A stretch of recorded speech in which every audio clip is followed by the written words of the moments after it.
ഓസ്കി വിത്ത് ബിമൽ എന്ന എൻ്റെ ചാനലിലേക്ക് സ്വാഗതം. ഇന്നത്തെ നമ്മുടെ ടോപ്പിക് ഓഫ് ഡിസ്കഷൻ നമ്മൾ UK NMCയുടെ CBT എക്സാമിനേഷനാണ്. അതായത് UK ടെസ്റ്റ് ഓഫ് കോമ്പറ്റൻസിൻ്റെ പാർട്ട് 1 ആയിട്ട് എഴുതുന്ന CBT എക്സാമിനേഷൻ. അത് കമ്പ്യൂട്ടർ ബേസ്ഡ് ടെസ്റ്റ് എന്നാണ് അവർ പറയുന്നത്. പക്ഷേ അതിനകത്ത് എന്തൊക്കെയാണ് നമ്മൾ അഡ്രസ്സ് ചെയ്യുന്നത്, എങ്ങനെയാണ് നമുക്കത് ടാക്കിൾ ചെയ്യാൻ പറ്റുന്നതിനെ പറ്റിയാണ് നമ്മൾ പറയുന്നത്. മെയിൻലി ഞാനിവിടെ ഡിസ്കസ് ചെയ്യാൻ പോകുന്നത് ന്യൂമറിക്കൽസ് ആണ്. അതായത് അതിൻ്റെ അകത്തെ നഴ്സിംഗ് കാൽക്കുലേഷൻസ്. അപ്പോൾ നിങ്ങളവിടെ ചെന്ന് കഴിയുമ്പോൾ നിങ്ങൾക്ക് അവിടെ അതായത് നിങ്ങൾക്ക് IV തെറാപ്പി അല്ലെങ്കിൽ IV fluids, infusion pump, syringe drivers അങ്ങനെയുള്ള സംഭവങ്ങളുമായിട്ടൊക്കെ വർക്ക് ചെയ്യണമെന്നുണ്ടെങ്കിൽ നിങ്ങൾക്ക് IV തെറാപ്പി കോഴ്സ് നിങ്ങൾക്ക് ചെയ്തിട്ട് അത് പാസ്സാകണം. അപ്പോൾ അതിൻ്റെ അകത്ത് ഒരു 15 ക്വസ്റ്റിനും നിങ്ങൾക്ക് 13 ക്വസ്റ്റിനും അത് ഉണ്ടെങ്കിൽ മാത്രമേ പാസ്സാകാൻ പറ്റത്തുള്ളൂ. അപ്പോൾ നിങ്ങൾക്ക് അതിൻ്റെ ആവശ്യം ഉണ്ടെങ്കിൽ നിങ്ങളുടെ ഫെസിലിറ്റേറ്റേഴ്സ് നിങ്ങളെ ട്രെയിനിങ്ങിന് വിട്ടിട്ട് അത് IV തെറാപ്പി കോഴ്സ് ചെയ്യിപ്പിക്കും. സാധാരണ ഒരു ദിവസത്തെ സ്റ്റഡി ഡേ ആണ്. അത് കഴിഞ്ഞിട്ട് ഒരു 3 മാസത്തെ വർക്ക് ബുക്ക് കാണും. അത് കുറേ പ്രൊസീജിയേഴ്സ് നിങ്ങൾ കാണണം, നിങ്ങളുടെ പ്രൊസപ്റ്ററിൻ്റെ കൂടെ നിന്ന് കാണണം. അവരുടെ അണ്ടറിൽ നിങ്ങൾ കുറച്ച് പ്രൊസീജിയേഴ്സ് ചെയ്യണം. അതുപോലെ ഇൻഡിപെൻഡൻ്റ് ആയിട്ട് കുറച്ച് പ്രൊസീജിയേഴ്സ് ചെയ്യണം. അപ്പോൾ ഞാനവിടെ വർക്ക് ചെയ്തുകൊണ്ടിരുന്ന സമയത്ത് ഗ്രോണിയ ലാൻഗനായിരുന്നു എൻ്റെ ഫെസിലിറ്റേറ്റർ. ഗ്രോണിയയും കാരൻ നീറിയും കൂടെ ചേർന്ന് എന്നെ ഈ പ്രൊസപ്റ്റർഷിപ്പ് കോഴ്സ് ചെയ്യിപ്പിച്ചത് ഞാനിപ്പോൾ ഓർക്കുന്നുണ്ട്. അപ്പം അവർ എന്നെ പ്രൊസപ്റ്റർഷിപ്പ് കോഴ്സിന് വിട്ടിട്ട് അത് കഴിഞ്ഞിട്ട് ഒരു 3 മന്ത്സ് ഈ വർക്ക് ബുക്ക് കംപ്ലീറ്റ് ചെയ്യണം. അപ്പോൾ എൻ്റെ പ്രൊസപ്റ്ററായിട്ടിരുന്ന ഒരു സെലിൻ എന്ന് പറഞ്ഞിട്ടുള്ള ഒരു മലയാളിയായിരുന്നു എൻ്റെ പ്രൊസപ്റ്ററായിരുന്നത്. അപ്പം ആ പുള്ളിയുടെ കൂടെ ഞാൻ വർക്ക് ചെയ്ത് എൻ്റെ 3 മാസത്തോളം ഞാൻ വർക്ക് ചെയ്തിട്ടാണ് എനിക്ക് ഈ ലൈസൻസ് കിട്ടിയത്. അത് എൻ്റെ ഒത്ത സെഷൻ, ഈ സെഷൻ കഴിയുമ്പം നിങ്ങൾക്ക്, അതായത് 3 മാസം കഴിയുമ്പോൾ നിങ്ങൾ വർക്ക് ബുക്ക് എല്ലാം കംപ്ലീറ്റ് ചെയ്ത് കഴിയുമ്പം ഈ CNF ആയിട്ടുള്ള ഒരു ഇൻ്റർവ്യൂ ഉണ്ട്. അതായത് അന്ന് എനിക്ക് ഗ്രോണിയായിട്ടായിരുന്നു ഇന്നത്തെ ഇൻ്റർവ്യൂ, ഗ്രോണി ലങ്കനുമായിട്ടായിരുന്നു ഇൻ്റർവ്യൂ. പക്ഷേ ഗ്രോണിയ എൻ്റെ പെർഫോമൻസ് ഹാപ്പി ഇനഫ് ആയതുകൊണ്ട് അവൾ പുതിയ ക്വസ്റ്റ്യൻസ് ഒന്നും ചോദിച്ചില്ല. I'm happy with your performance and I'm happy to sign off and give you the licence എന്ന് പറഞ്ഞ് എനിക്ക് ലൈസൻസ് എഴുതി തരുവാണ് ചെയ്തത്. അപ്പോൾ ഈ ബുക്കിൻ്റെ ലാസ്റ്റ് പേജ് ഒരു ലൈസൻസാണ്. അപ്പോൾ ആ ലൈസൻസ് എനിക്ക് എഴുതി തരുക ചെയ്തത്. അപ്പോൾ അങ്ങനെ നിങ്ങൾക്ക് അവിടെ ചെന്ന് കഴിയുമ്പം നിങ്ങൾക്ക് ഈ IV തെറാപ്പി കോഴ്സ് ചെയ്ത് ലൈസൻസ് ആവശ്യമുണ്ടെങ്കിൽ, ഇപ്പം ഞാൻ പറയാം, അതായത് നിങ്ങൾ നഴ്സിംഗ് ഹോം വർക്ക് ചെയ്യാൻ പോവുകയാണെങ്കിൽ നിങ്ങൾക്ക് അതിൻ്റെ ആവശ്യമില്ല. കാരണം അവിടെ നഴ്സിംഗ് ഹോമിൽ IV തെറാപ്പിയില്ല, IV ഫ്ലൂയിഡും ഇല്ല, സിറിഞ്ചും ഇല്ല, സൂചിയില്ല, ഒന്നുമില്ല. അതേസമയം നിങ്ങൾ ഹോസ്പിറ്റലിൽ വർക്ക് ചെയ്യാൻ പോവുകയാണെങ്കിൽ നിങ്ങൾ ചിലപ്പോൾ ഒരു വല്ല എൻഡ് ഓഫ് ലൈഫ് മാനേജ്മെൻറ്റ് ചെയ്യുന്ന സ്ഥലത്തോ അല്ലെങ്കിൽ വളരെ പെരിഫറലായിട്ടുള്ള കൗണ്ടി ഹോസ്പിറ്റലുകളിലൊക്കെ ചിലപ്പോൾ ഇതൊന്നും കാണത്തില്ല. അപ്പോൾ അവർക്ക് ലൈസൻസ് ഒന്നും ആവശ്യമില്ല. അപ്പോൾ അങ്ങനെയുള്ള മേജർ ഹോസ്പിറ്റലുകളിൽ ലൈസൻസ് ആവശ്യമുണ്ട്, നമ്മുടെ യൂണിറ്റിൽ ലൈസൻസ് ആവശ്യമുണ്ട്, അവർ നിങ്ങളെ കൊണ്ട് എടുപ്പിക്കും. അപ്പോൾ നമുക്ക് ആ ഒരു ടോപ്പിക്ക് അതിനും നിങ്ങൾക്ക് ഈ ന്യൂമറിക്കൽ ക്വസ്റ്റ്യൻ നിങ്ങൾക്ക് ഉപകാരപ്പെടും. ഓക്കെ, അപ്പോൾ നമുക്ക് ആ ടോപ്പിക്കിനകത്തേക്ക് കയറാം. അപ്പോൾ എന്തൊക്കെ ടൈപ്പ് ക്വസ്റ്റ്യൻസ് ആണ് ന്യൂമറിക്കൽസ് ചോദിക്കുന്നത്? നഴ്സിംഗ് കാൽക്കുലേഷൻ ആണ് നമ്മൾ കുറേ കാലം കണ്ടിട്ടുള്ള ക്വസ്റ്റ്യൻസ് ആണ്. നമ്മൾ എങ്ങനെയാണ് ചോദിക്കുന്നത്, എങ്ങനെയാണ് വരുന്നതെന്നാണ് അവരുടെ വ്യൂ പോയിന്റിൽ, NMCയുടെ വ്യൂ പോയിന്റിലാണ് ഞാനിത് പ്രസൻറ്റ് ചെയ്യുന്നത്. ഓക്കെ, ഇനി NMCയെക്കുറിച്ച് അവർ ബ്രീഫ് ഇൻട്രഡക്ഷൻ തന്നിട്ടുണ്ട്. അത് 2018 അവർ ഓവർസീസ് നഴ്സ് പ്രോഗ്രാം അവരെല്ലാം സ്റ്റാർട്ട് ചെയ്തത്. ഇൻഫാക്റ്റ് അവർ ഓവർസീസ് നഴ്സസിനെ എടുക്കാൻ തുടങ്ങിയത് 2018 ഭാഗത്ത് John major British prime minister ആകുന്ന സമയത്താണ് ഒരു ഹിസ്റ്റോറിക് ഡിസിഷൻ എടുത്തത്. അതായത് ഓവർസീസ് നഴ്സസ്, അതായത് നോൺ യൂറോപ്യൻ നഴ്സസിനെ എടുക്കാം എന്നുള്ള ഒരു ഡിസിഷൻ എടുത്തത്. അത് സ്റ്റാർട്ട് ചെയ്ത് വന്നപ്പോൾ 2019 ആദ്യത്തെ ബാച്ചസൊക്കെ അവിടെ എത്തുന്നത്, 18-19 ഭാഗത്തൊക്കെ എത്തുന്നത്. അവരൊക്കെ വന്ന സമയത്ത് അവർക്ക് യാതൊരുവിധ ടെസ്റ്റുകളോ യാതൊരുവിധ നഴ്സിംഗ് ടെസ്റ്റുകളോ ഇംഗ്ലീഷ് ടെസ്റ്റോ ഒന്നുമില്ല. ഇംഗ്ലീഷ് മീഡിയത്തിൽ പഠിച്ചതാണ്, ഇംഗ്ലീഷ് മീഡിയത്തിലാണ് നഴ്സിംഗ് പഠിച്ചതെന്നൊക്കെ പറഞ്ഞ് അവരവിടെ എത്തുക ചെയ്തത്. അപ്പോൾ അത് കഴിഞ്ഞിട്ട് പിന്നെ ഗ്രാജുവലി അത് അവരുടെ പെർഫോമൻസ് ഗുഡ് ഇനഫ് ആയതുകൊണ്ടായിരിക്കും, ഗുഡ് ഇനഫ് അല്ലാത്തതുകൊണ്ടായിരിക്കാം ഇത് ഗ്രാജുവലി ഇംഗ്ലീഷ് ആഡ് ചെയ്തു. ഒരു 2001, 2, 3 ഒക്കെ ആയിട്ട് ഇംഗ്ലീഷ് ആഡ് ചെയ്തു. പിന്നെ അത് ആദ്യം അക്കാഡമിക് ആഡ് ചെയ്തു, പിന്നെ ജനറൽ ആഡ് ചെയ്തു, പിന്നെ അക്കാഡമിക് ആക്കി, പിന്നെ സ്കോർ കൂട്ടിക്കൂട്ടി വന്നു. പിന്നെ അത് കഴിഞ്ഞ് 2018 ഓൺവേർഡ്സ് അവർ ഈ പുതിയ പ്രോഗ്രാം ആഡ് ചെയ്തു. അത് കഴിഞ്ഞിട്ട് അവർ ഒരു 2010 ഓൺവേർഡ്സ് ഐ പ്രസ്യൂം അവർക്ക് ഓസ്കി പ്രോഗ്രാമും ടെസ്റ്റ് ഓഫ് കോമ്പറ്റൻസി പ്രോഗ്രാമൊക്കെ റൺ ചെയ്യുന്നുണ്ട്. 18 ഓൺവേർഡ്സിലാണ് ഈ പുതിയ പ്രോഗ്രാം അവർ സ്റ്റാർട്ട് ചെയ്തത്. അപ്പോൾ അതിനെപ്പറ്റിയുള്ള ഡിസ്കഷനാണ് പറയുന്നത്. We also set new standards of future nurses midwives. Our test needs to reflect this. We wanted to strengthen test development and decided to split test delivery from the development and appointed Alpha Plus as a test of competence design partner. Alpha Plus എന്ന് പറഞ്ഞാൽ നമ്മുടെ PSNU പോലെ തന്നെ ഒരു കമ്പനിയാണ്. അവരെയും കൂടി ഇതിൻ്റെ കൂടെ ടെസ്റ്റ് പാർട്ട്ണറായിട്ട് അവർ ആഡ് ചെയ്തിട്ടുണ്ട്. We have also strengthened our internal and external governance and appointed ACER as our independent quality assurance. ACER എന്ന് പറഞ്ഞൊരു കമ്പനീനെ ക്വാളിറ്റി അഷുറൻസ് പാർട്ണറായിട്ട് അവർ ആഡ് ചെയ്തിട്ടുണ്ട്. We are also in the process of inducting our new group members to join our assurance advisory group. They will be responsible for monitoring the new test in the new year. New ടെസ്റ്റിനെ പറ്റി അവർ പുതിയ പാർട്ട്നേഴ്സിനെയൊക്കെ search ചെയ്തുകൊണ്ടിരിക്കുകയാണ്. Okay, നമ്മൾ അതിനകത്തേക്കൊന്നും പോകുന്നില്ല. NMCയുടെ test of competence, expertise, അതുപോലെ തന്നെ partnership, development, quality and educationalist. അപ്പോൾ നമ്മൾ സാധാരണ വെള്ളക്കാർ ഇങ്ങനെ കാര്യങ്ങളൊക്കെ പ്രസൻറ്റ് ചെയ്യുവാണെങ്കിൽ അവരുടെ ഡീപ്പ് ഇൻസൈഡിൽ അവരുടെ കൺസെപ്റ്റ് അവരെങ്ങനെയാണ് ഇവോൾവ് ചെയ്ത് വന്നത് അങ്ങനെയുള്ള കാര്യങ്ങളൊക്കെ അവർ ഭയങ്കര ബോസ്റ്റ് ചെയ്ത് പറയും. അപ്പോൾ ഞാനവിടെ ഉള്ള സമയത്ത് ഞാൻ ഓർക്കുന്നുണ്ട് എൻ്റെ ഡയറക്ടർ, ജോയിൻറ്റ് ഡയറക്ടർ, അതുപോലെ എൻ്റെ കമ്പനി മാനേജേഴ്സ്, ഇപ്പോൾ കെവിൻ റാഡിയായിരുന്നു ഞങ്ങളുടെ കമ്പനിയുടെ ഐറിഷ് ഓപ്പറേഷൻസ് ഡയറക്ടർ. അപ്പം അവരൊക്കെ ഈ പ്രസൻറ്റേഷൻസ് വരുമ്പോൾ ഇതുപോലുള്ള കാര്യങ്ങളൊക്കെ ഭയങ്കര ഭംഗിയായിട്ട് പ്രസൻറ്റ് ചെയ്യുന്നുണ്ട്. വെള്ളക്കാരെക്കാട്ടിൽ ഭയങ്കര മിടുക്കന്മാരാണ്. ഓക്കെ, നമുക്ക് ഈ എക്സാം എങ്ങനെയാണെന്ന് നോക്കാം. ബട്ട് CBT ഓവർവ്യൂവിൻ്റെ അകത്ത് പാർട്ട് എ ഞാൻ നേരത്തെ ഒരു വീഡിയോക്കകത്ത് പറഞ്ഞതുപോലെ 15 questions, numeracy questions, 1 mark each, 30 മിനിറ്റാണ്. Answers are in 1 number answers. Some will require units. അപ്പോൾ യൂണിറ്റും കൂടി ആഡ് ചെയ്യണം. എല്ലാത്തിനും ആഡ് ചെയ്യണം എന്ന് പറയുന്നില്ല. ചിലതിൻ്റെ അകത്ത് യൂണിറ്റ് ഇല്ലെങ്കിൽ you have to add unit. A calculator can be used if decide. അതായത് ഓൺ ബോർഡ് കാൽക്കുലേറ്ററാണ് ഉദ്ദേശിക്കുന്നത്. അതായത് കാൽക്കുലേറ്റർ നമ്മുടെ കമ്പ്യൂട്ടറിലുള്ള കാൽക്കുലേറ്ററാണ് യൂസ് ചെയ്യുന്നത്. Applied numeracy set in nursing, midwifery and nursing associate context. അതായത് അപ്ലൈ ന്യൂമറസി സെറ്റ് ഇൻ നഴ്സിംഗിൻ്റെ മിഡ്വൈഫറിക്കകത്തുള്ള ന്യൂമറസിയാണ് അവർ ചോദിക്കുന്നത്. അടുത്ത ഏരിയ എന്ന് പറഞ്ഞാൽ പാർട്ട് ബി ആണ്, ക്ലിനിക്കലാണ്. 100 ക്വസ്റ്റ്യൻസ് ഉണ്ട്, 1 മാർക്ക് ഈച്ച്, 2 hours 30 minutes ഉണ്ട്. Answers are 1 of 4 multiple choice. അത് വളരെ സിഗ്നിഫിക്കൻറ്റ് ചേഞ്ച് ആണ്. കാരണം മറ്റിടത്ത് ആൻസർ കണ്ടുപിടിക്കണം, ഇവിടെ നമ്മൾ മൾട്ടിപ്പിൾ ചോയ്സ് ക്വസ്റ്റ്യൻസ് ഉണ്ട്. ഓപ്ഷൻ ക്ലിക്ക് ചെയ്താൽ മതി. Cover full range of standards and all levels of Bloom taxonomy. Mainly അവർ ചോദിക്കുന്നത് ബ്ലൂം ടാക്സോണമിയുടെ എല്ലാ ലെവൽസും ചോദിക്കുന്നത്. അതായത് memorisation, application, analyse, understanding, synthesis, അങ്ങനെയുള്ള മൊത്തം ലെവൽസ് 5 ലെവൽസ്. ഈ 5 ലെവൽസ് അവർ ചോദിക്കുന്നുണ്ട് പറയുന്നത്. പക്ഷേ ബേസിക്കലി അവർ ചോദിക്കുന്നത് ആപ്ലിക്കേഷൻ, അനലൈസാണ് ചോദിക്കുന്നത് കേട്ടോ. All nursing test are 90% generic and 10% field specific. Generic എന്ന് വെച്ചിട്ടുണ്ടെങ്കിൽ കോമൺ ആയിട്ടുള്ള ഞാൻ പറഞ്ഞ 5 ഡൊമൈൻസിനകത്തുള്ള ക്വസ്റ്റൻസ് ആയിരിക്കും. സാധാരണ റൂൾസ്, നോംസ്, റെഗുലേഷൻസ്, പ്രാക്ടീസ് അതായിരിക്കും സാധാരണ 90% ചോദിക്കുന്നത്. പിന്നെ ഒരു കുറച്ച് ക്വസ്റ്റിന് 10% field specific. Example adult nursing ആണ്, അഡൽട്ട് നഴ്സിംഗിൻ്റെ സ്പെസിഫിക് ചോദിക്കും. അതുപോലെ സൈക്കാട്രി ആണ്, സൈക്കാട്രിയുടെ ചോദിക്കും. അതുപോലെ തന്നെ പീഡിയാട്രിക്സ് ആണ്, പീഡിയാട്രിക്സിന് ചോദിക്കും. Likewise. Okay, test development എങ്ങനെയാണ് അവർ ടെസ്റ്റ് ഡെവലപ്പ് ചെയ്തെന്ന് പറയുന്നുണ്ട്. അതായത് authentic and question answer CAG review ചെയ്തു. അത് കഴിഞ്ഞിട്ട് പിന്നെ അത് കഴിഞ്ഞ് പല സ്റ്റേജിൽ ഓതേഴ്സിൻ്റെ അടുത്ത് പോയി തിരിച്ച് വന്നിട്ട് അവസാനം അവർ ഒരു ഡെലിവറി മെത്തേഡായിട്ട് കൺസിഡർ ചെയ്യുന്നത്. നമുക്കതിൻ്റെ ഒരു ആപ്ലിക്കേഷൻ നമുക്കതിൻ്റെ ആവശ്യമില്ല. Okay, test design, multiple test forms for first use and reuse, additional forms for test security, overlapping questions between test for a single nursing field or midwifery test forms, overlapping general questions and different fields of nursing, variable pass mark based on test usage and professional judgment. ഇതാണ് അവരുടെ test design അവർ പറയുന്നത്. നമുക്ക് വലിയ ആപ്ലിക്കേഷനുള്ള കാര്യമല്ല. പിന്നെ അതുപോലെ തന്നെ അവർ പറയുന്നത് കണ്ടൻറ് ആൻഡ് സ്കിൽ കവറേജ്. ന്യൂമറസിക്കകത്ത് എങ്ങനെയാണ് സ്കില്ല് കവർ ചെയ്യുന്ന നോക്കിയുള്ളൂ. അപ്പോൾ ഞാനത് ഒരു കാര്യം പറഞ്ഞായിരുന്നു. മെഷറിംഗ് ദ കറക്റ്റ് ഡോസ് എന്ന് പറഞ്ഞ ക്വസ്റ്റൻ ഉണ്ട്. മെട്രിക് യൂണിറ്റിൻ്റെ കൺവേർഷൻ കറക്റ്റ് ക്വസ്റ്റൻ ഉണ്ട്. ഓറൽ മെഡിക്കേഷൻ കാൽക്കുലേഷൻ ക്വസ്റ്റൻ ഉണ്ട്. ഇഞ്ചക്ഷൻ കാൽക്കുലേഷൻ ക്വസ്റ്റൻ ഉണ്ട്. ഇൻട്രാവീനസ് ഇൻഫ്യൂഷൻ ക്വസ്റ്റൻ ഉണ്ട്. ഫ്ലൂയിഡ് ബാലൻസ് ക്വസ്റ്റൻ ഉണ്ട്. Total 15 questions. അപ്പോൾ അതിൻ്റെ അകത്ത് അപ്ലൈ ആൻഡ് അനലൈസ്. അപ്പോൾ അതിൻ്റെ അകത്ത് നമ്പർ ഓഫ് ക്വസ്റ്റ്യൻസ് അവർ പറയുന്നുണ്ട്. Measuring the correct dose 2 question ഉണ്ട്. മെട്രിക് യൂണിറ്റ്സിന് 2 ക്വസ്റ്റൻ ഉണ്ട്. ഓറൽ മെഡിക്കേഷൻ 4 ക്വസ്റ്റിന്, ഇഞ്ചക്ഷൻസ് 3 ക്വസ്റ്റിന്, ഇൻട്രാവീനസ് ഇൻഫ്യൂഷൻ 3 ക്വസ്റ്റിന്, ഫ്ലൂയിഡ് ബാലൻസ് കാൽക്കുലേഷൻ 1 ക്വസ്റ്റൻ. അപ്പോൾ എല്ലാം കൂടി ചേർത്ത് 15 ക്വസ്റ്റൻസാണ് വരുന്നത്. ഐ ഹോപ്പ് നിങ്ങൾക്ക് ഒരു ഐഡിയ കിട്ടിയെന്ന് എൻ്റെ ക്ലാസ്. അപ്പോൾ നമുക്ക് അതുപോലെ തന്നെ content of skill coverage, clinical ക്വസ്റ്റിൻ്റെ സ്കിൽ കവറേജ്. അപ്പോൾ അതിൻ്റെ അകത്ത് നോക്കിക്കൊള്ളുക. Platform 1 being accountable professional. അപ്പോൾ അത് അങ്ങനെയുള്ള പ്ലാറ്റ്ഫോമിൻ്റെ അകത്തുനിന്ന് റിമെമ്പർ ആൻഡ് അണ്ടർസ്റ്റാൻഡ് അതിനകത്ത് 6 ക്വസ്റ്റിന്, അപ്ലൈ ആൻഡ് അനലൈസ് 6 ക്വസ്റ്റിന്, ഇവാലുവേറ്റ് ആൻഡ് ക്രിയേറ്റ് 5 ക്വസ്റ്റിന്, നമ്പർ ഓഫ് ക്വസ്റ്റ്യൻസ് മൊത്തം 17 ക്വസ്റ്റ്യൻ വരും. Platform 2 promoting health and preventing ill health. അപ്പോൾ ഹെൽത്ത് പ്രൊമോഷനും പ്രിവെൻറ്റീവ് ഹെൽത്തിനെ പറ്റിയുള്ള ക്വസ്റ്റ്യൻസ്. അതായത് റിമെമ്പറിംഗ് ക്വസ്റ്റ്യൻസ് 4 ചോദിക്കും, അപ്ലൈ ആൻഡ് അനലൈസ് 3 ചോദിക്കും, ഇവാലുവേറ്റ് ആൻഡ് ക്രിയേറ്റ് 3 ക്വസ്റ്റ്യൻ ചോദിക്കും. മൊത്തം 10 ക്വസ്റ്റ്യനാണ് ചോദിക്കുന്നത്. മൂന്നാമത്തെ പ്ലാറ്റ്ഫോം എന്ന് പറഞ്ഞിട്ടുണ്ടെങ്കിൽ ഉദ്ദേശിക്കുന്ന എല്ലാ ക്വസ്റ്റ്യൻ അവർ ഡിവൈഡ് ചെയ്യുന്നത് മാത്രമേ ഉള്ളൂ. ജനറലായിട്ട് അവരുടെ ഒരു തിയറട്ടിക്കൽ ഡിവിഷൻ മാത്രമേ ഉള്ളൂ. അതായത് നമുക്ക് കൃത്യമായിട്ട് നമുക്കൊരു ഡിവിഷനായിട്ടല്ല വരുന്നത്. Assessing needs and planning care. അത് പേഷ്യൻ്റെ നീഡ്സ് അസസ് ചെയ്യുക, കെയർ പ്ലാൻ ചെയ്യുക. റിമെമ്പർ ആൻഡ് അണ്ടർസ്റ്റാൻഡ് എന്ന് വെച്ചിട്ടുണ്ടെങ്കിൽ അതിൻ്റെ അകത്ത് മെമ്മറൈസ് ചെയ്യാൻ പറ്റുന്ന ക്വസ്റ്റ്യൻ 5 കാണും, അപ്ലൈ ആൻഡ് അനലൈസ് 5 കാണും, ഇവാലുവേറ്റ് ആൻഡ് ക്രിയേറ്റ് അതിനകത്ത് 4 ക്വസ്റ്റ്യൻ കാണും.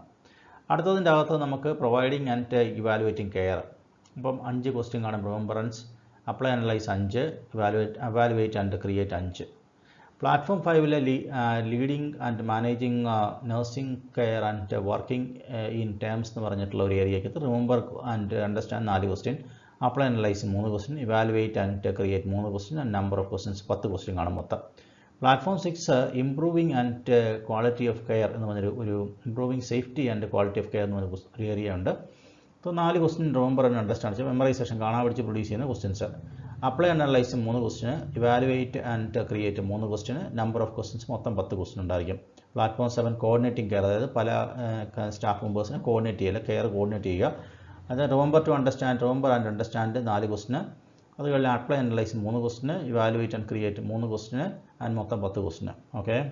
അനക്സ് എയ്ക്കകത്ത് നമുക്ക് 3 question, 2 question, 2 question, 7 question. Annex ബിക്കകത്ത് 3 ക്വസ്റ്റ്യൻ, 2 ക്വസ്റ്റ്യൻ, 2 ക്വസ്റ്റ്യൻ, 7 ക്വസ്റ്റ്യൻ, മൊത്തം 38 ക്വസ്റ്റ്യനാണ് റിമെമ്പർ ആൻഡ് അണ്ടർസ്റ്റാൻഡ് ചോദിക്കുന്നത്. Apply and analyse 32 question, evaluate and create 30 question, മൊത്തം 100 ക്വസ്റ്റ്യൻ. വളരെ സിമ്പിളായിട്ട് അവരത് ഡിസ്ക്രൈബ് ചെയ്തിരിക്കാം. നമുക്കത് വലിയ ഡീപ്പ് ഇൻസൈഡ് പോയിട്ട് കാര്യമൊന്നുമില്ല. You will see what is going to happen. അപ്പോൾ ഇനി നമ്മൾ അവരുടെ ന്യൂമറസി ക്വസ്റ്റ്യനിലേക്ക് നമ്മൾ ആദ്യം പോകുന്നത് കേട്ടോ. ന്യൂമറസി ക്വസ്റ്റിൻ്റെ അകത്ത് ആദ്യം അവർ മെഷറിംഗ് ദ കറക്റ്റ് ഡോസ്. അപ്പോൾ അതിന് മുമ്പ് ഒരു ക്വസ്റ്റ്യൻ അവർ പറയുന്നുണ്ട് കൺവേർട്ടിംഗ് ഡോ, അതായത് മില്ലിഗ്രാം ഗ്രാമിലോട്ട്, ഗ്രാമിൽ നിന്ന് മില്ലിഗ്രാമിലോട്ട് കൺവേർട്ട് ചെയ്യുന്ന ഒരു ടൈപ്പ് ക്വസ്റ്റ്യൻ അവർ ചോദിക്കുന്നുണ്ട്.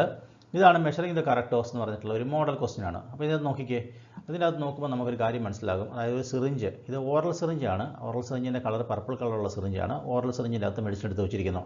അപ്പോൾ ഇതുപോലൊരു പിക്ചർ കാണിക്കും. ചിലപ്പോൾ നിങ്ങൾക്ക് മെഡിസിൻ കപ്പിൻ്റെ പിക്ചർ ആയിരിക്കും കാണിക്കുന്നത്. അപ്പം ഇതിൻ്റെ അകത്ത് നമുക്ക് ഒരു കൂടുതൽ ലോജിക്കൊന്നുമില്ല. വെറുതെ ഇത് നോക്കിയിട്ട് അതിന് കറക്റ്റ് എത്രയാണെന്ന് നോക്കുക, എന്നിട്ട് അതിൻ്റെ യൂണിറ്റും കൂടി ചേർത്ത് എഴുതി വെക്കണം. അപ്പോൾ നോക്കിക്കോളുക. ഇപ്പോൾ ഇതിൻ്റെ അകത്ത് നോക്കിക്കേ, എത്ര ml, what is the volume that has been drawn up into the syringe എന്ന ക്വസ്റ്റ്യൻ ചോദിച്ചിരിക്കുന്നത്. അപ്പം അതിൻ്റെ അകത്ത് നമുക്ക് അങ്ങനെ ആൻസർ ക്വസ്റ്റ്യൻ വന്നിട്ടുണ്ടെങ്കിൽ നോക്കിക്കോളുക.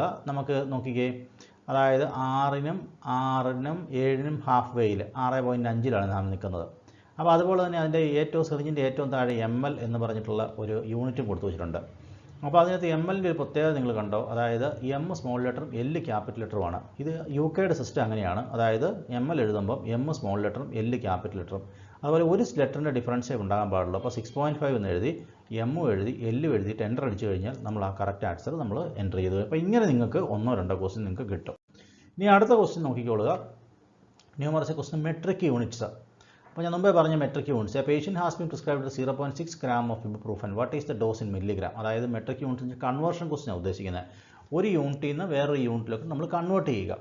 അപ്പോൾ എക്സാമ്പിൾ ഗ്രാമിൽ നിന്ന് മില്ലിഗ്രാമിലോട്ട് കൺവേർട്ട് ചെയ്യാം, മില്ലിഗ്രാമിൽ നിന്ന് ഗ്രാമിലോട്ട് കൺവേർട്ട് ചെയ്യാം, ml നിന്ന് ലിറ്ററിലോട്ട് കൺവേർട്ട് ചെയ്യാം, ലിറ്ററിൽ നിന്ന് ml-ലോട്ട് കൺവേർട്ട് ചെയ്യാം.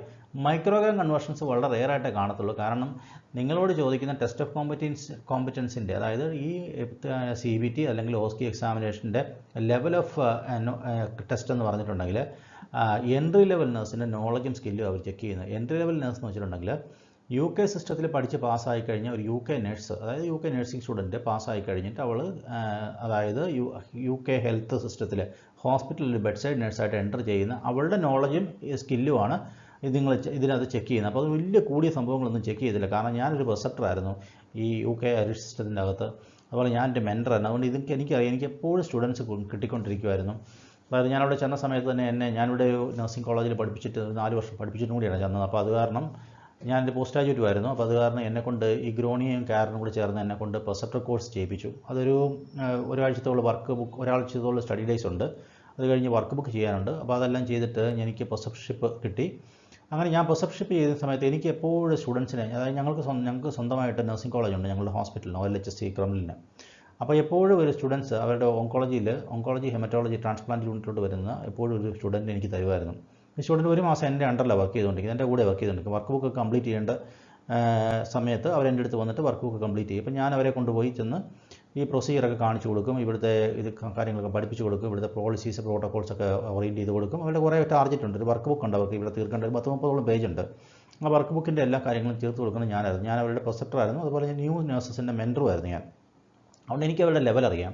അതുകൊണ്ടാണ് ഞാൻ പറയുന്നത്, അതായത് ഈ പേഷ്യൻറ്റിന് നമുക്ക് അവർ ഒരു കൂടിയ ലെവലിലുള്ള ക്വസ്റ്റ്യൻസ് ഒന്നും ചോദിക്കത്തില്ല. അപ്പോൾ ഇതുപോലെ milligram to gram, gram to milligram, അല്ലെങ്കിൽ ml to litre, litre to ml, ആ ടൈപ്പ് ക്വസ്റ്റ്യൻ ചോദിക്കത്തുള്ളൂ. അതിന് കൂടുതലുള്ള ക്വസ്റ്റ്യൻ ചോദിക്കാൻ വളരെ റെയറാണ്. പിന്നെ ഇവിടെ എല്ലാവരും പഠിപ്പിക്കുന്നുണ്ട്, അതുകൊണ്ട് ഞാനും പഠിപ്പിക്കുന്നുണ്ട്.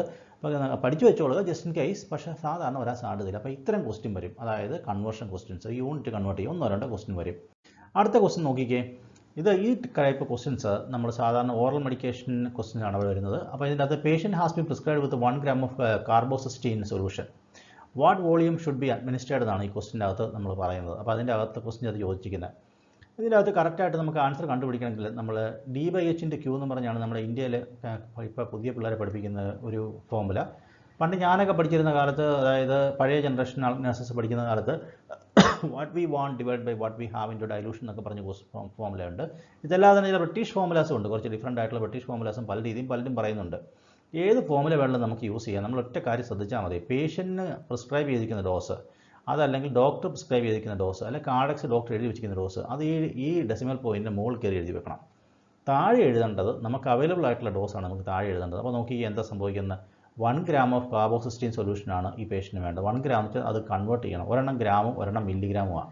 അപ്പോൾ അത് കൺവേർട്ട് ചെയ്യും, 1 gram കൺവേർട്ട് ചെയ്യുമ്പോൾ 1000 milligrams. അപ്പോൾ 1000 ഡിവൈഡഡ് ബൈ 200 × 5. അപ്പോൾ 1000 പേഷ്യൻറ്റിന് കൊടുക്കേണ്ടത്. നമ്മുടെ കയ്യിൽ എത്രയാണുള്ളത്, 200 ഉണ്ട്, അതിന് 5 ആണ് അതിൻ്റെ ഡൈലൂഷൻ ഉള്ളത്. അപ്പോൾ 1000 ഡിവൈഡഡ് ബൈ 200 × 5, അതായത് D/H/Q. അപ്പോൾ നമുക്കത് കാൽക്കുലേറ്റ് ചെയ്യുമ്പോൾ എത്ര കിട്ടും, കിട്ടുന്ന നമ്പർ നമ്മൾ ഇതിൻ്റെ അകത്ത് ക്ലീൻ ആയിട്ട് എൻ്റർ ചെയ്ത് കൊടുത്ത് ML എഴുതിയിരിക്കുന്നതാണ് ശ്രദ്ധിച്ചല്ലോ. M സ്മോൾ ലെറ്ററും L ക്യാപിറ്റൽ ലെറ്ററും, ദാറ്റ്സ് വെരി വെരി ഇമ്പോർട്ടൻറ്റ്. അതുപോലെ ഒരു ലെറ്റർ സ്പേസ് അത് നമ്മൾ ഇടേണ്ട ആവശ്യമില്ല. 25 അടിച്ച് കഴിയുമ്പോൾ ഒരു സ്പേസ് വരിക, ആ സ്പേസ് ഓട്ടോമാറ്റിക്കായിട്ട് വീണോട്ടെ. കൂടുതൽ സ്പേസ് ഇടുകയോ കൂടുതൽ കുത്തിടുകയോ ഒക്കെ ചെയ്തിട്ടുണ്ടെങ്കിലൊക്കെ മാറിപ്പോകും. കാരണം ഈ കമ്പ്യൂട്ടർ ഇവാലുവേറ്റ് ചെയ്യുന്നത് ഈ ഡെസിമൽ പോയിൻറ്റും അതുപോലെ തന്നെ പേഷ്യൻറ്റിൻ്റെ ക്യാപിറ്റൽ, നമ്മൾ എൻ്റർ ചെയ്യുന്ന ക്യാപിറ്റൽ ലെറ്റർ, സ്മോൾ ലെറ്റർ, ഇങ്ങനെയുള്ള കാര്യങ്ങളൊക്കെ ഈ കമ്പ്യൂട്ടർ നോക്കുന്നുണ്ട്. അപ്പോൾ അതിനകത്ത് എന്തെങ്കിലും മിസ്റ്റേക്ക് വന്നിട്ടുണ്ടെങ്കിൽ കമ്പ്യൂട്ടർ അത് ഇവാലുവേറ്റ് ചെയ്യത്തില്ല. അപ്പോൾ അത് നമ്മൾ ശ്രദ്ധിച്ചാൽ മതി. അപ്പോൾ ഈ ക്വസ്റ്റ്യൻ നിങ്ങൾക്ക് മനസ്സിലായെന്ന് എൻ്റെ വിശ്വാസം. നമുക്ക് അടുത്ത ക്വസ്റ്റ്യനിലേക്ക് പോകാം. ഇത് നമ്മുടെ പാർട്ട് എ ന്യൂമറസി ക്വസ്റ്റിൻ്റെ അകത്ത് ഇഞ്ചക്ഷൻ ക്വസ്റ്റിനാണ്, സെയിം മെത്തേഡ് തന്നെ യൂസ് ചെയ്യുന്നത്. ഇതുപോലെ ഒരു പടമൊക്കെ തന്നിട്ട് അതിൽ ബോക്സിൻ്റെ അകത്ത് ഇഞ്ചക്ഷനൊക്കെ എടുത്ത് വെച്ചിരിക്കുന്നതായിട്ടൊക്കെ കാണിച്ചു തന്നേക്കും.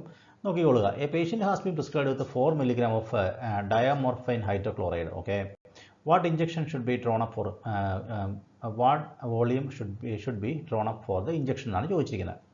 അതായത് പേഷ്യൻറ്റിന് 4 milligram ഡയാമോർഫിൻ ഹൈഡ്രോക്ലോറൈഡ് നമ്മൾ പേഷ്യൻറ്റ് പ്രിസ്ക്രൈബ് ചെയ്തു. അപ്പോൾ നമ്മുടെ കയ്യിൽ അവൈലബിൾ ആയിട്ടുള്ള സംഭവം ഇവിടെ ഈ ബോക്സിൽ എഴുതി വെച്ചിട്ടുണ്ട്, 5 milligram in 1 ml. അപ്പോൾ നമുക്ക് എന്ത് ചെയ്യേണ്ടത്, കറക്റ്റായിട്ട് നമുക്ക് എന്ത് ചെയ്യണം നോക്കിയാൽ D/H/Q നോക്കിക്കോ. പേഷ്യൻറ്റിന് കൊടുക്കേണ്ട ഡോസ് മുകളിൽ എഴുതി വെക്കണം, നമുക്ക് അവൈലബിൾ ആയിട്ടുള്ള ഡോസ് താഴെ എടുക്കണം. അതിൻ്റെ ഡൈലൂഷൻ എടുത്താണ് അതിൻ്റെ റൈറ്റ് സൈഡിലിട്ട് മൾട്ടിപ്ലൈ ചെയ്യുന്നത്. നോക്കിക്കേ, 4 ഡിവൈഡഡ് ബൈ 4 ആണ് പേഷ്യൻറ്റിന് കൊടുക്കേണ്ടത്. Patient has been prescribed, doctor prescribe ചെയ്തിരിക്കുന്ന ഡോസ് 4 ആണ്. അപ്പോൾ 4 ഡിവൈഡഡ് ബൈ 5, അതിന് ഇൻറ്റു 1 എഴുതിയാലും എഴുതിയില്ലെങ്കിലും പ്രത്യേകിച്ച് ഇതൊന്നും വരത്തില്ല. 0.8 എന്ന് വരും. അപ്പോൾ 0.8 എന്നാണ് കിട്ടുന്നത്. 0.8ൻ്റെ പുറകിൽ എപ്പോഴും 0 ആഡ് ചെയ്തോണം, ദാറ്റ്സ് വെരി ഇമ്പോർട്ടൻറ്റ്. അത് ബ്രിട്ടീഷ് സിസ്റ്റം അങ്ങനെയാണ്. ഡെസിമൽ പോയിൻ്റെ പുറകിൽ 0 എഴുതിയില്ലെങ്കിൽ അത് കമ്പ്യൂട്ടർ അക്സെപ്റ്റ് ചെയ്തില്ല. ആ രീതിയിലാണ് കമ്പ്യൂട്ടർ സെറ്റ് ചെയ്ത് വെച്ചിരിക്കുന്നത്. അപ്പം നിങ്ങൾക്ക് ഈ ക്വസ്റ്റ്യൻ മനസ്സിലായെന്നാണ് എൻ്റെ വിശ്വാസം. അപ്പോൾ ഇങ്ങനെ 1-2 ക്വസ്റ്റ്യൻ നിങ്ങൾക്ക് വരും. ഇനി അടുത്ത് നോക്കിക്കേ, ഈ പേഷ്യൻ്റ് നമ്മുടെ ഇൻട്രാവീനസ് ഫ്ലൂയിഡ് കാൽക്കുലേഷൻ്റെ ക്വസ്റ്റ്യനാണ്. വളരെ സിമ്പിൾ ക്വസ്റ്റ്യനാണ്. ഇപ്പോൾ അതിൻ്റെ അകത്ത് നോക്കിക്കൊള്ളുക. പ്രിസ്ക്രിപ്ഷൻ, ഇങ്ങനെ ഒരു പ്രിസ്ക്രിപ്ഷനാണ് നിങ്ങൾക്ക് തന്നിരിക്കുന്നത്. അപ്പം date 25/5/20, route IV, infusion fluid എന്ന് വെച്ചാൽ ബ്ലഡാണ് പൊയ്ക്കൊണ്ടിരിക്കുന്നത്. ടോട്ടൽ വോളിയം 450 ആണ്. ഡ്യൂറേഷൻ 3 hours ആണ്. ആൻഡ് ടൈം ടു സ്റ്റാർട്ട് 8 മണിക്ക് സ്റ്റാർട്ട് ചെയ്യും. പ്രിസ്ക്രൈബർ സിഗ്നേച്ചർ ഡോക്ടർ മക്ക് കൊമാർക്ക്. അത് ഈ മക്ക് എന്ന് പറഞ്ഞ സാധനം നമ്മുടെ ഐറിഷ് സർനെയിംസിൽ പെട്ടതാണ്. മക്ക്, OA ഫോർ എക്സാമ്പിൾ, ഒക്കോണർ, അതുപോലെ തന്നെ ജെയിംസ് O. സുള്ളിവാൻ, അതുപോലെ മക്മാനസ്, ഷീല മക്മാനസ്, അതുപോലെ തന്നെ മേരി O. ഷോട്ട്നസി, അങ്ങനെ OA, മക്ക്, ഇതൊക്കെ ഐറിഷ് സർനെയിംസ് ആണ്. അപ്പം നോക്കിക്കോളൂ, ഇത് ഐറിഷ് സർനെയിമാണ്. ഇത് കറക്റ്റായിട്ട് ഇതിനകത്ത് മെൻഷൻ ചെയ്യുന്നുണ്ട്. അതായത് ഐറിഷ് സർനെയിം എന്ന് വെച്ചിട്ടുണ്ടെങ്കിൽ ഇവർ ബ്രിട്ടീഷുകാരും ഐറിഷുകാരും ഒക്കെ മിക്സ് ചെയ്തൊക്കെ ജീവിക്കുന്നത്. അപ്പോൾ അതുകൊണ്ട് പ്രത്യേകിച്ച് പറയത്തില്ല. പക്ഷേ ഇതെല്ലാം ബേസിക്കലി അയർലൻഡിൽ നിന്ന് വന്ന സർനെയിംസാണ് ഞാൻ ഈ പറഞ്ഞു വന്നത്. ഓക്കെ, നമുക്ക് അതിനകത്ത് ക്വസ്റ്റിനിലേക്ക് പോകാം. നമുക്ക് എന്താ സംഭവിക്കുന്നത്. At what rate would you set the infusion pump to run. അപ്പോൾ ഈ പേഷ്യൻ്റ് നമുക്ക് 3 മണിക്കൂർ കൊണ്ട് 450 ml തീർക്കണം. അപ്പോൾ 450 ml 3 മണിക്കൂർ കൊണ്ട് തീർക്കണമെങ്കിൽ നമ്മൾ എത്ര റേറ്റ് വിടുമെന്നാണ് ചോദിക്കുന്നത്. നോക്കിക്കൊള്ളുക. അപ്പോൾ നമ്മൾ റേറ്റ് കണ്ടുപിടിക്കാനായിട്ടുള്ള നമ്മുടെ formula means volume in ML divided by time in hours ആണ് നമ്മുടെ ഫോർമുല. അപ്പോൾ ആ ഫോർമുല വെച്ച് റൺ ചെയ്യുമ്പോൾ എക്സാമ്പിൾ 450 ഡിവൈഡ് ബൈ 3. അപ്പോൾ നമ്മൾ ഈ കമ്പ്യൂട്ടർ സ്ക്രീനിൽ ഒരു കാൽക്കുലേറ്റർ ഉണ്ട്. ആ കാൽക്കുലേറ്റർ വെച്ച് നിങ്ങൾക്ക് ചെയ്യാം. ഇനി അത് എങ്ങാനും വർക്ക് ചെയ്തിട്ടില്ല നിങ്ങൾക്ക് ഒരു പെൻ ആൻഡ് പേപ്പർ തരും. അതല്ലെങ്കിൽ നിങ്ങൾക്കൊരു വൈറ്റ് ബോർഡ്, ഒരു ഇറേസറും തരും. ആ ഡിപ്പെൻസ് അപ്പോൾ സാഹചര്യം, സിറ്റുവേഷൻ. പക്ഷേ നിങ്ങൾക്ക് പുതിയൊരു ചാൻസ് തരത്തില്ല. അപ്പോൾ ഞാൻ എൻ്റെ കുട്ടികളോടും എല്ലാം പറയുന്നത്, നിങ്ങൾ പേപ്പർ കൊണ്ടൊന്ന് വർക്ക് ചെയ്തിട്ടൊന്ന് പോകണം. ആവശ്യം വരത്തില്ല, ജസ്റ്റ് ഇൻ കേസ്. മനസ്സിലായല്ലോ. അപ്പോൾ അതുകൊണ്ട് ഇപ്പോൾ നോക്കിക്കേ, 450 ഡിവൈഡ് ബൈ 3 150 ml കിട്ടി. അപ്പോൾ 150 ഇപ്പോൾ ഓൾറെഡി ഇവിടെ നമ്മൾ ശ്രദ്ധിച്ച് ML ഓൾറെഡി എഴുതി വെച്ചിട്ടുണ്ട്. അപ്പോൾ നമ്മൾ എഴുതേണ്ട ആവശ്യമില്ല. അപ്പോൾ നമ്മൾ നോക്കിക്കോണം, യൂണിറ്റ് അവിടെ ഓൾറെഡി എഴുതിയിട്ടുണ്ടെങ്കിൽ യൂണിറ്റ് നമ്മൾ എഴുതണ്ട. യൂണിറ്റ് എഴുതിയിട്ടില്ലെങ്കിൽ എഴുതിക്കോണം. ഇപ്പോൾ ഇവിടെ നമ്മൾ ഡാഷ് ഇട്ട് വെച്ചിട്ട് അതിൻ്റെ അപ്പുറത്ത് ML എഴുതി വെച്ചിട്ടുണ്ട്, ML per hour എഴുതി വെച്ചിട്ടുണ്ട്. അപ്പോൾ ഒന്നും ചെയ്യേണ്ട ആവശ്യമില്ല. 150 മാത്രം എൻ്റർ ചെയ്ത് കഴിഞ്ഞാൽ നമ്മുടെ കറക്റ്റ് ആൻസർ അത് കഴിഞ്ഞാൽ നമുക്ക് എൻ്റർ കൊടുക്കാം. ഇനി അടുത്ത ക്വസ്റ്റ്യൻ നമുക്ക് നോക്കാം. ഇത് നമ്മുടെ ഫ്ലൂയിഡ് ബാലൻസ് ചാർട്ട് ക്വസ്റ്റ്യൻ. ഈ ക്വസ്റ്റ്യൻ നമുക്ക് സാധാരണ ഒരു ക്വസ്റ്റ്യൻ നിങ്ങൾക്ക് പ്രതീക്ഷിക്കാം. അപ്പോൾ ഫ്ലൂയിഡ് ബാലൻസ് ചാർട്ട് നമ്മൾ സാധാരണ ICUലൊക്കെ വർക്ക് ചെയ്ത ആൾക്കാർക്ക് അറിയാം. ഫ്ലൂയിഡ് ബാലൻസ് ചാർട്ട് എന്ന് വെച്ചിട്ടുണ്ടെങ്കിൽ ഞാനിപ്പോൾ ഒന്ന് വായിച്ച് കേൾപ്പിക്കാം. Complete the following fluid balance chart to calculate the if the patient has gained or lost fluid over 24 hours. If a patient has gained fluid, you should include positive before your balance answer, example plus 100 ml. If the patient has lost fluid, you should include minus before the balance answer, example minus 100 ml. അപ്പോൾ അതിൻ്റെ അകത്ത് chart തന്നിരിക്കുന്നത് നോക്കിയോളൂ. Patient name is Jack Jones, hospital number is 38611050, chart number 1 ആണ്. IV fluid type and rate 500 ml, 0.9%, sodium chloride 125 ml per hour ആണ് patient കിട്ടിക്കൊണ്ടിരിക്കുന്നത്. Date 26/3/20 ആണ്. Ward G7 ആണ്. ഓക്കെ, നോക്കിക്കൊള്ളുക. ഇനി നമുക്ക് അതിൻ്റെ അകത്ത് ടൈം എഴുതിക്കുന്ന കോളുണ്ട്. 1, 2, 3, 4, 5, 6, 7, 8, 9, 10, 11. അതുപോലെ അത് തൊട്ടപ്പുറത്തെ കോളം ഓറൽ ML, അതിന് തൊട്ടപ്പുറത്തെ കോളം ഇൻട്രാവീനസ് ഇൻഫ്യൂഷൻ, അതിന് തൊട്ടപ്പുറത്തെ കോളം ടോട്ടൽ ML, അതിന് തൊട്ടപ്പുറത്തെ കോളം യൂറിൻ ML, അതിന് തൊട്ടപ്പുറത്തെ column aspirate or vomit ML, അത് കഴിഞ്ഞ അപ്പുറത്തെ കോളം അതേഴ്സ് ML, അതിന് ഡാഷ് ഇട്ട് വെച്ചിരിക്കും. എന്ത് വേണം നമുക്ക് എഴുതാം. അതിന് ഏറ്റവും അടുത്തുള്ളത് ടോട്ടൽ. അപ്പോൾ ഈ ജനറലായിട്ട് രണ്ടായി ഡിവൈഡ് ചെയ്തിട്ടുണ്ട്. നമ്മൾ സാധാരണ പറഞ്ഞ ഇൻടേക്ക് ഔട്ട്പുട്ട് എന്ന് പറയുന്നത്. അപ്പോൾ ഈ വെള്ളക്കാർ ഇതിന് പറയുന്നത്, ബ്രിട്ടീഷ് വേയിൽ ഇത് പറയുന്നത് ഇൻപുട്ട് എന്നാണ് അവർ പറയുന്നത്, അല്ലാതെ ഇൻടേക്ക് എന്നല്ല. അത് നമ്മൾ ശ്രദ്ധിച്ചോണം. കാരണം ചിലപ്പോൾ ക്വസ്റ്റ്യൻ വരുമ്പോഴൊക്കെ നിങ്ങൾക്ക് ഓസ്കിയുടെ മറ്റേ ക്വസ്റ്റ്യൻസ്, ന്യൂമറിക്കൽ അതായത് ക്ലിനിക്കൽ ക്വസ്റ്റ്യൻ വരുമ്പോഴൊക്കെ ചിലപ്പോൾ കൺഫ്യൂഷൻ വരാൻ സാധ്യതയുണ്ട്. അതുപോലെ നിങ്ങൾ ഓസ്കി CBTയുടെ ന്യൂമറിക്കൽസ് അത് വരാൻ സാധ്യതയുണ്ട്. അതുപോലെ തന്നെ ഓസ്കിക്കകത്ത് ഇൻപുട്ട് എന്ന് ആണ് നമ്മൾ പറയേണ്ടത്, അല്ല ഇൻടേക്ക് എന്ന് പറഞ്ഞാൽ ഈ വെള്ളക്കാർക്ക് ഇത് മനസ്സിലാകത്തില്ല. അപ്പോൾ ഞാൻ ഒരു എക്സാമ്പിൾ പറഞ്ഞാൽ, ഞാൻ ഇവിടെ ചെന്ന സമയത്തെ ഞാൻ ഒരു ഹാൻഡ് ഓവർ, അതായത് 2005-06 കാലങ്ങളിൽ ഞാൻ ഒരു ഹാൻഡ് ഓവർ എടുക്കുന്ന സമയത്ത് ഒരു പേഷ്യൻ്റെ നമ്മുടെ NG ട്യൂബ് നമ്മൾ ഊരിപ്പോയി. അപ്പോൾ ഞാനത് റൈസ് ട്യൂബ് എന്ന് പറഞ്ഞ് ഹാൻഡ് ഓവർ കൊടുത്തു. പെട്ടെന്ന് അവിടെയുള്ള ആൾക്കാരെല്ലാം ഷോക്ക്ഡായിപ്പോയി. അവർ അങ്ങോട്ടും ഇങ്ങോട്ടും നോക്കുക, ഈ വെള്ളക്കാരെല്ലാം അങ്ങോട്ടും ഇങ്ങോട്ടും നോക്കുക. അവർക്കൊന്നും മനസ്സിലാകുന്നില്ല. ഇവൻ എന്നെ നോൺസെൻസ് ആയി പറയുന്നത് അവരിങ്ങനെ ചിന്തിക്കുക.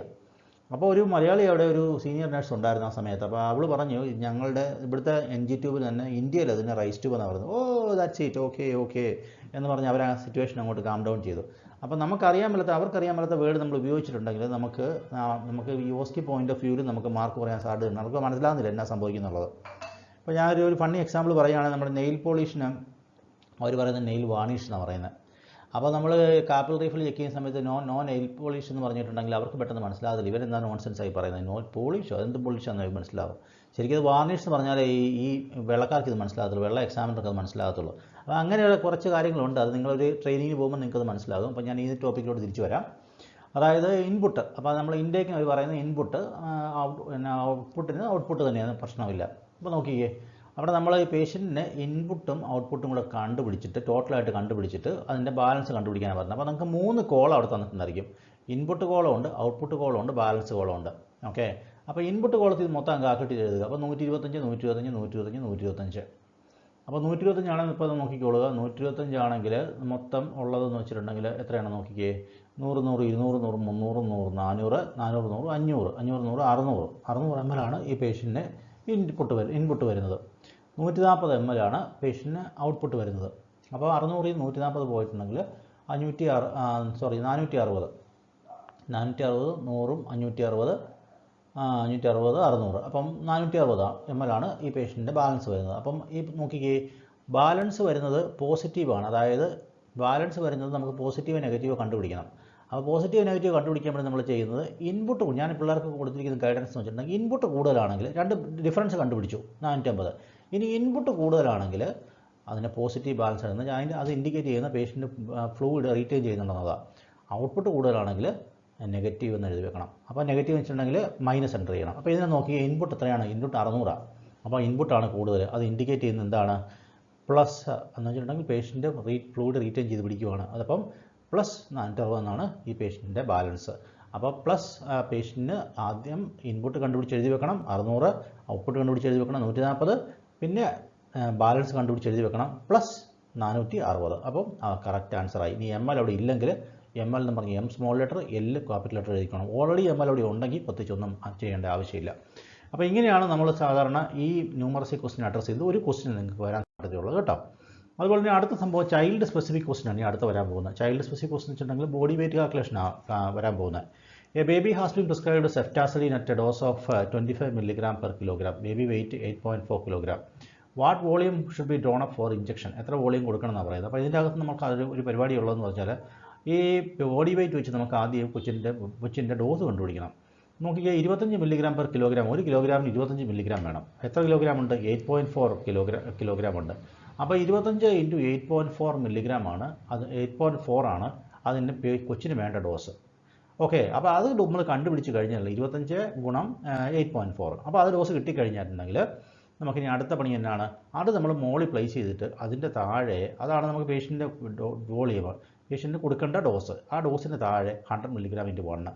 അപ്പോൾ 25 × 8.4 ഡിവൈഡഡ് ബൈ 100 × 1 എന്ന് പറഞ്ഞിട്ടുണ്ടെങ്കിൽ ഈ പേഷ്യൻറ്റിന് കറക്റ്റ് ആയിട്ടുള്ള ആൻസർ കിട്ടും. അത് നമുക്ക് രണ്ട് പ്രാവശ്യം ഡിവൈഡ് ചെയ്ത് ചെയ്യാം. 25 × 8.4 ആദ്യം കണ്ടുപിടിച്ചിട്ട് ആ ഡോസ് മുകളിൽ D/H/Q എഴുതുന്നതിന് ഭാഗമായിട്ട് മുകളിൽ എഴുതി വെച്ചിട്ട് നമുക്ക് അവൈലബിൾ ഡോസ് താഴെ 100 mg ഇൻറ്റു വലതുവശത്ത് ഒന്നെന്നും പറഞ്ഞ് ഒന്ന് എഴുതിയില്ലെങ്കിലും കുഴപ്പമില്ല, ഉണ്ടെന്നും വഴി നമുക്ക് ഡോസ് കാൽക്കുലേറ്റ് ചെയ്തെടുക്കാം.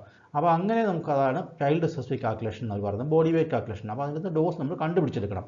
ഡോസ് കണ്ടുപിടിക്കാൻ അവർ പേഷ്യൻ്റ് ഓരോ കിലോയ്ക്കുള്ള ഡോസ് തന്നിട്ടുണ്ട്. അപ്പോൾ ടോട്ടൽ കിലോയും ഓരോ കിലോയ്ക്കുള്ള ഡോസും കൂടെ ചേർത്ത് മൾട്ടിപ്ലൈ ചെയ്ത് കഴിഞ്ഞാൽ ടോട്ടൽ ഡോസ് കിട്ടും. അപ്പോൾ ഇതാണ് അതിൻ്റെ ഒരു ക്വസ്റ്റ്യൻസിൻ്റെ അതിൻ്റെ ഒരു പാറ്റേൺ. ഇനി അടുത്തത് പാർട്ട് ബിയിൽ അതിനകത്ത് കുറച്ച് ക്വസ്റ്റ്യൻസ് അവർ സാമ്പിളായിട്ട് തന്നിട്ടുണ്ട്. Which of the following professions are specifically trained in smoking station. അപ്പോൾ അതിന് മുമ്പ് ന്യൂമറിക്കൽസിൻ്റെ ക്വസ്റ്റ്യൻ ഇപ്പോൾ ഇങ്ങനെയുള്ള രീതിയിലായിരിക്കും ന്യൂമറിക്കൽസിൻ്റെ ക്വസ്റ്റ്യൻ വരുന്നത്. അപ്പോൾ എനിക്ക് തോന്നുന്നു നിങ്ങൾക്ക് ന്യൂമറിക്കൽ ക്വസ്റ്റിനെ കുറിച്ച് നമുക്കൊരു അണ്ടർസ്റ്റാൻഡിങ് കിട്ടിയെന്നാണ് തോന്നുന്നത്. നമുക്കിനി പാർട്ട് ബിയിലെ ക്ലിനിക്കലിൽ നമുക്ക് നോക്കാം. അപ്പോൾ അതിൻ്റെ അകത്ത് നോക്കിക്കൊള്ളുക, ഇങ്ങനെയാണ് ക്വസ്റ്റ്യൻ തരുന്നത്. ഇപ്പോൾ example, which of the following professions are specially trained in smoking cessation. Choose the correct answer. Dietitian, chiropractor എന്ന് വെച്ചിട്ടുണ്ടെങ്കിൽ ഷിറോപോഡിസ്റ്റ് എന്ന് പറയും. അതായത് നമ്മുടെ നെയിലെല്ലാം കട്ട് ചെയ്ത് ഫയൽ ചെയ്തൊക്കെ വെക്കുന്ന സ്പെഷ്യലിസ്റ്റ് സർവീസാണ്. അത് ഒരു ഡോക്ടറെ പോലെ റെഫറൻസ് ഒക്കെ കൊടുക്കണം. റെഫറൻസ് കൊടുത്താൽ ഒരു വാരത്തുള്ള ഒരു പുതിയ സെറ്റും ഒരു ബോക്സും ഒക്കെ ആയിട്ട് വലിയ സൂട്ട് കേസ് പോലത്തെ സെറ്റപ്പ് ഒക്കെ ആയിട്ട് വന്ന് അവരവിടെ വന്ന് നെയിലൊക്കെ ഫയൽ ചെയ്യും, നെയിൽ കട്ട് ചെയ്യും, നെയിലിന് ഇപ്പോൾ വല്ല കുഴിനൊക്കെ ഉണ്ട് അതെല്ലാം ഡ്രെയിൻ ചെയ്ത് ആൻറ്റിബയോട്ടിക്കൊക്കെ പ്രിസ്ക്രൈബ് ചെയ്യും. എന്നിട്ട് ആ നമുക്ക് ഡോക്ടറെ കൊണ്ട് എഴുതിപ്പിക്കണം. അത് പറഞ്ഞാൽ ഡോക്ടർ എഴുതി തരും, GP എഴുതി തരും. അതുപോലെ ഹിപ്നോതെറാപ്പിസ്റ്റ് എന്ന് പറഞ്ഞിട്ടുണ്ടെങ്കിൽ പേഷ്യൻറ്റിന് സ്ലീപ്പ് തെറാപ്പിസ്റ്റുകളാണ് ഹിപ്നോതെറാപ്പിസ്റ്റുകൾ. ഫാർമസിസ്റ്റ്, അപ്പോൾ ഇതിനകത്ത് ഏതാണ് ഫാർമസിസ്റ്റാണ് കറക്റ്റ് ആൻസർ. ഓക്കെ, അപ്പം ഇപ്പോൾ പേഷ്യൻ്റെ primary platform statement is 2 point, field generic, Bloom's level, remember understand. ഇത് റിമെമ്പർ അണ്ടർസ്റ്റാൻഡ് അതിൻ്റെ ലെവൽ, നമ്മൾ ആ ലെവലിലോട്ട് പോകേണ്ട ആവശ്യമില്ല. നോക്കിക്കോളുക. Patient with chronic pain conditions are screened for which of the following. Choose the correct answer. ഇതാണ് നമ്മുടെ വേറൊരു എക്സാമ്പിൾ ക്ലിനിക്കൽ ക്വസ്റ്റ്യൻ തന്നിരിക്കുന്നത്. Low mood and depression, coronary heart disease, schizophrenia, bowel cancer. അപ്പോൾ primary platform statement is 3.4, field is generic, Bloom's level is apply and analyse എന്ന് പറഞ്ഞുള്ള question തന്നിരിക്കുന്നത്. Low mood and depression ആണ് correct answer. Part ബിക്ക് അത് generic specific അടുത്ത് വേറൊരു question അവർ തന്നിട്ടുണ്ട്. You are caring for a patient who has a stoma formation and they are ready for discharge. What advice do you give the patient എന്നൊരു question വന്നിട്ടുണ്ട്. Choose the correct answer. Keep the area moist when changing the bag, advocating the use of oils to keep the surrounding skin. Wait until the bag is full before changing it and clean with the soapy water. Use perfumed soaps to aid odor control. Clean with water, trying to keep fecal fluid away from the skin and minimize irritation. അപ്പോൾ അതിനകത്ത് D ആണ് എൻ്റെ correct answer. അപ്പോൾ ഇങ്ങനെയാണ് നമ്മൾ correct answer select ചെയ്തെടുക്കുന്നത്. അതുപോലെ അടുത്ത അഡൽട്ട് ബേസ്ഡ് ആയിട്ടുള്ള വേറൊരു ക്വസ്റ്റ്യൻ ചോദിച്ചിട്ടുണ്ട്. What medication is given to someone to prevent a long time disabling effect of an acute ischaemic stroke എന്നൊരു ക്വസ്റ്റ്യൻ ചോദിച്ചിട്ടുണ്ട്. Choose the correct answer. ഇതുപോലെ 4 ചോയ്സ് തന്നിട്ട് ചോയ്സിന് കറക്റ്റ് ആൻസർ പിക്ക് ചെയ്യുക. ആൻറ്റിബയോട്ടിക്സ് ഉണ്ട്, പാരസ്റ്റമോൾ ഉണ്ട്, സെഫിക്സിം ഉണ്ട്, ത്രോംബോളിറ്റിക്സ് ഉണ്ട്. അപ്പോൾ ഇസ്കീമിക് സ്ട്രോക്ക് ഉള്ള പേഷ്യൻ്റ് ആണെങ്കിൽ അത് പ്രിവെൻറ്റ് ചെയ്തിട്ട് what medication is given to someone to prevent a long time disabling effect of acute ischaemic stroke. Thrombolysed ആണ് കറക്റ്റ് ആൻസർ. അതുപോലെ തന്നെ next one is part B clinical question. ചിൽഡ്രൻസിൻ്റെ question ചോദിച്ചിട്ടുണ്ട്. Children's നഴ്സിംഗിൻ്റെ question ചോദിച്ചിട്ടുണ്ട്. A pediatric early warning score of 8 receives a what clinical response? Choose the correct answer. നോക്കിയോളൂ. No escalation required, 2 hourly observations. Immediate escalation to a senior clinician and a 4 hourly observation. Immediate escalation to senior clinician. The correct answer. Part B അതുപോലെ mental health nurse is supporting a patient at the risk of suicide. When is the risk എന്ന് ചോദിച്ചിട്ടുണ്ട്. Choose the correct answer in the transition form. Continuous general observation at busy periods in the ward after assessment by consultant psychiatrist prior to discharge. Part ബിക്ക് അത് ഇതുപോലെ തന്നെ learning ഡിസബിലിറ്റിക്ക് അതൊരു question ചോദിച്ചിട്ടുണ്ട്. നമ്മൾ ആ ടോപ്പിക്കിലോട്ട് നമ്മൾ ഡിസ്കസ് ചെയ്യാൻ പോകുന്നില്ല. സോ ഇത്രയാണ് നമ്മുടെ CBT പറ്റിയുള്ള സപ്പോർട്ട് മെറ്റീരിയൽസ് അവർ പറയുന്നുണ്ട്. Specific support materials CBT practice test ഉണ്ട് 1, അതായത് അവരുടെ പ്ലാറ്റ്ഫോമിൽ ആൽഫ+ൻ്റെ BSNUവിൻ്റെ പ്ലാറ്റ്ഫോമിൽ പ്രാക്ടീസ് ടെസ്റ്റ് അവൈലബിൾ ആണ്. അഡൽട്ട് പ്രാക്ടീസ് ടെസ്റ്റ് ഉണ്ട്, ന്യൂമറസി പ്രാക്ടീസ് ടെസ്റ്റ് ഉണ്ട്. അതുപോലെ CBTയുടെ കാൻഡിഡേറ്റ് ഹാൻഡ് ബുക്ക് നമ്മുടെ UKNMC പ്രൊവൈഡ് ചെയ്യുന്നുണ്ട്. ഇത്രയും കാര്യങ്ങളാണ് നമ്മൾ സാധാരണ ഈ നമ്മുടെ CBTക്കകത്ത് എങ്ങനെയാണ് CBT കണ്ടക്ട് ചെയ്യുന്നതെന്ന് പറഞ്ഞ് UKNMCയുടെ ഒരു ഗൈഡ് ലൈനാണ്. അവരുടെ പവർ പോയിൻറ്റ് പ്രസൻറ്റേഷനാണ് ഞാൻ അവരുടെ കർട്ടസി അവർക്ക് കൊടുത്തുകൊണ്ട് തന്നെയാണ് ഞാൻ ഈ പവർ പോയിൻറ്റ് പ്രസൻറ്റേഷൻ ഒന്ന് എക്സ്പ്ലെയിൻ ചെയ്യുന്നത്. അപ്പോൾ എനിക്ക് തോന്നുന്നത് നിങ്ങൾക്ക് ഇത്രയും ഞാൻ പറഞ്ഞതിൻ്റെ അകത്ത് നിങ്ങൾക്ക് ഒരു CBTയെക്കുറിച്ച് ഒരു ഐഡിയ കിട്ടിയിട്ടുണ്ടെന്ന്. CBT ന്യൂമറിക്കൽസ് ആണ് മെയിൻലി നമ്മൾ ഡിസ്കസ് ചെയ്തത്. ക്ലിനിക്കൽ ക്വസ്റ്റ്യനും ഏകദേശം അതുപോലൊക്കെ തന്നെയാണ് വരുന്നത്. എന്നാണ് എൻ്റെ വിശ്വാസം. നിങ്ങൾക്ക് CBT എക്സാമിന് ട്രെയിനിങ് ആവശ്യമുണ്ടെങ്കിൽ എന്നെ ഒന്ന് കോൺടാക്ട് ചെയ്യുക. ഞാനിവിടെ 2 years ആയിട്ട് 100% സക്സസ്ഫുൾ റിസൾട്ട് ഞാൻ പ്രൊഡ്യൂസ് ചെയ്യുന്നുണ്ട്. എൻ്റെ പേര് ബിമൽ. ഞാൻ UK NMC OSCE, അതുപോലെ തന്നെ ഐറിഷ് ആപ്റ്റിറ്റ്യൂഡ്, അതുപോലെ തന്നെ ഓസ്ട്രേലിയൻ OSCE ട്രെയിൻ ചെയ്യുന്ന ഒരു ട്രെയിനറാണ്. MWT ഗ്ലോബൽ അക്കാഡമിയിലാണ് എൻ്റെ ഓഫീസ്.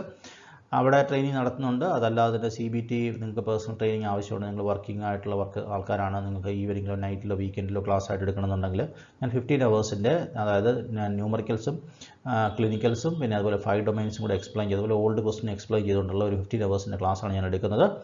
നിങ്ങൾക്ക് എന്തെങ്കിലും ആവശ്യമുണ്ടെങ്കിൽ ക്ലാസ് ആവശ്യമുണ്ടെങ്കിൽ എന്നെ കോൺടാക്ട് ചെയ്യുക. ഇത്രയും നേരം നിങ്ങൾക്ക് ഈ വീഡിയോ കണ്ടപ്പോൾ നിങ്ങൾക്ക് CBT-യെക്കുറിച്ച് ഐഡിയ കിട്ടിയിട്ടുണ്ടെന്നാണ് എൻ്റെ വിശ്വാസം. നിങ്ങൾക്ക് ഈ വീഡിയോ ഇഷ്ടമായെങ്കിൽ ലൈക്ക് ചെയ്യുക, അതുപോലെ നിങ്ങൾ ഫ്രണ്ട്സിന് ഷെയർ ചെയ്ത് കൊടുക്കുക. അതുപോലെ തന്നെ നിങ്ങൾ എൻ്റെ ചാനൽ സബ്സ്ക്രൈബ് ചെയ്യുക. അപ്പം അതെനിക്കൊരു എൻകറേജ്മെൻ്റ് ആയിരിക്കും. ഞാൻ റെഗുലറായിട്ട് വീഡിയോസ് ഞാൻ അപ്ലോഡ് ചെയ്യുന്നുണ്ട്. ഏതെങ്കിലും ഒരു സെനാരിയോ ബേസ്ഡ് ആയിട്ടുള്ള വീഡിയോസ്, അതുപോലെ ജനറൽ UK ഐറിഷ് ഹെൽത്ത് സിസ്റ്റത്തെക്കുറിച്ചുള്ള വീഡിയോസൊക്കെ അപ്ലോഡ് ചെയ്യുന്നുണ്ട്. ദയവായിട്ട് വീഡിയോസ് കാണുക, എന്നിട്ട് സപ്പോർട്ട് ചെയ്യുക. So thank you very much for listening to this video. Next ടൈമിൽ ഒരു അനദർ വണ്ടർഫുൾ വീഡിയോ ആയിട്ട് നമുക്ക് കാണാം. Thank U.